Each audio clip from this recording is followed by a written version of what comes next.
মাটি ও নূর দুইয়ের মধ্যে পার্থক্য কি?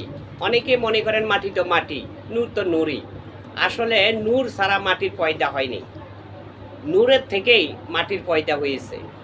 আল্লাহ পাক সর্বপ্রথমে আল্লাহর নূর হইতে রাসূলের নূরের পয়দা করেন। রাসূলের নূর পয়দা করার পরে আল্লাহ পাক রব্বুল আলামিন যে কোনো একটা স্থানে অবস্থান হয়ে তিনটি শব্দ ব্যবহার করেন, হু হা হে।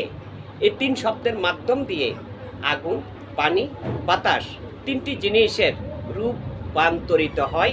আল্লাহ নিজের রূপকে নিজে পরিবর্তন করে এবং পৃথক হয়ে ওই তিনটি বস্তুর মধ্যে স্বাধীন শক্তি প্রয়োগ করে। এই স্বাধীন শক্তি নিয়ে তিনটি বস্তু যখন চলতেছে চলার মধ্য দিয়ে কারো সাথে তো কারো অ্যাডজাস্ট তো নাই, যার যার শক্তি বাহাদুরি শেষে করে যাচ্ছে। একদিন তিন বস্তুকে ডাক দিলেন, ডাক দিয়ে বলল, আগুন, পানি, বাতাস, তোমাদের শক্তির পরিমাপটা আমি দেখতে চাই, তোমরা আমাকে একটু শক্তিটা দেখাও তো।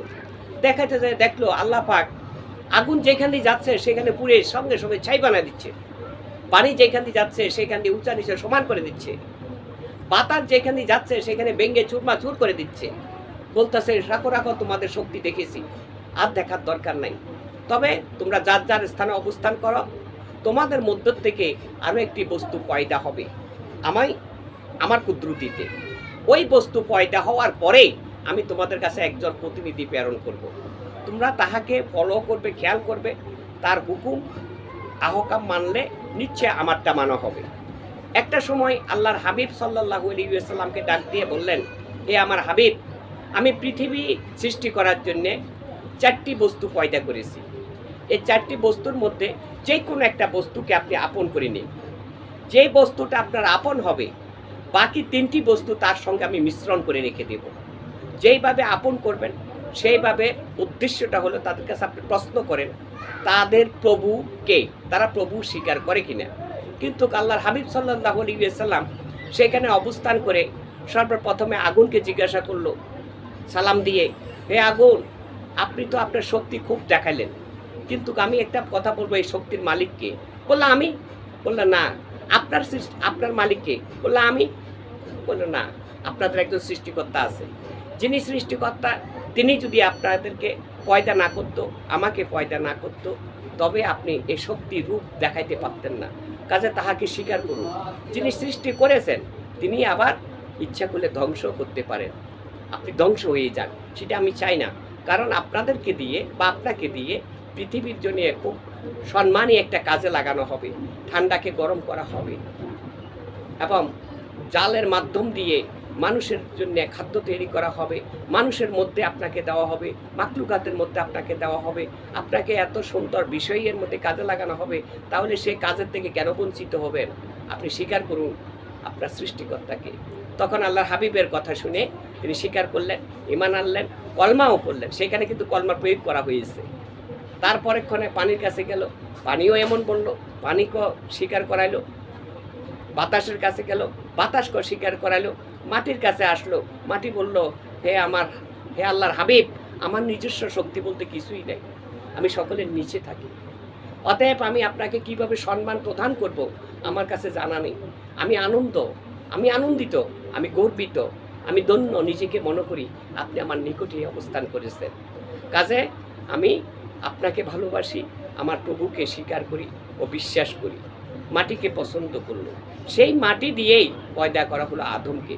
ওই আদমের ভিতরে দেওয়া হলো আল্লাহর পাকের রূহ, কিন্তু রূহটা বেরিয়ে আসে তখনই আল্লাহর জাতি নূর বা রাসূলের নূর সেই জায়গার মধ্যে দিলে সেই রূহটা সেখানে অবস্থান করে।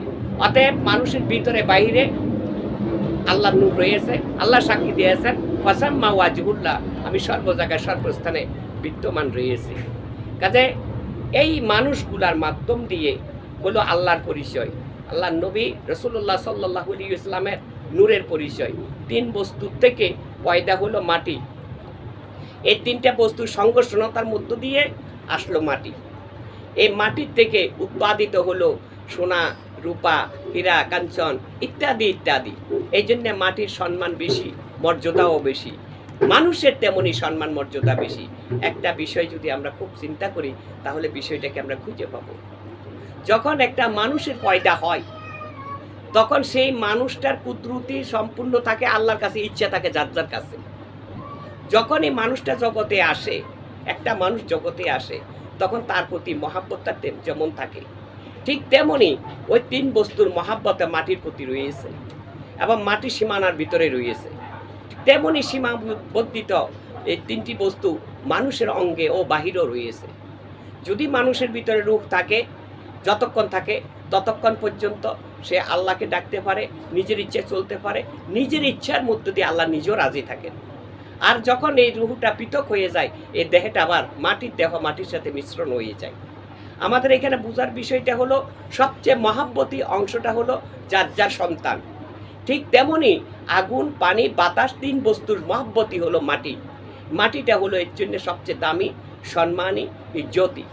এই ইজ্জতি মাটি কখনো অপবিত্র না, সবসময় পবিত্র। বাকি যে তিনটা রয়েছে সেটাও পবিত্র বা খাঁটি। এখন সবচেয়ে খাঁটি আমরা শুধু মাটিকে ধরে নিই, আর বাকিটা কি খাঁটি নয়? খাঁটিটা হলো পবিত্রতার মধ্যে, কোনোটাই অপবিত্র না। পবিত্র অপবিত্র একমাত্র মান্যতার মধ্যে। যেমন আগুন মেনেছিল না, ততক্ষণ পর্যন্ত আগুন অপবিত্র ছিল। যেমন বাতাস মেনেছিল না, ততক্ষণ পর্যন্ত বাতাস অপবিত্র ছিল। যেমন পানি মানিয়া ছিল না, ততক্ষণ পর্যন্ত পানীয় অপবিত্র ছিল। যখন মানিয়াছে, রাসূলের মাধ্যমে ঈমান আনিয়াছে, তখন পবিত্র হয়েছে। ঠিক তেমনি মানুষ যদি আল্লাহর প্রেরিত বন্ধুর সাথে সম্পর্ক করে, আল্লাহর সাথে সম্পর্ক করে, ঈমান আনায়ন করে, কলমা ওয়ালার সাথে সম্পর্ক করে, সে হয়ে যায় পবিত্র। মনের কাছে হলো পবিত্রতার নির্ভর। তারপরে নিয়ম নীতি কিছু বিষয় আছে, সেগুলো পালন করা একান্ত আমাদের প্রয়োজন। মূলে বিষয় হলো আল্লাহর নূর ছাড়া কোনো বস্তু নেই। সমস্ত বস্তু আল্লাহর নূর হইতে পয়দা হয়েছে। কখনো বৃষ্টি, কখনো পানি, পার্থক্য এইটুকু। যখন আকাশ থেকে পড়ে তখন এটা বৃষ্টি থাকে, যখন ঘরে আসে তখন এটা পানি হয়। এর অর্থ হলো নূর হইতে যে মাটির পয়দা হয়েছে।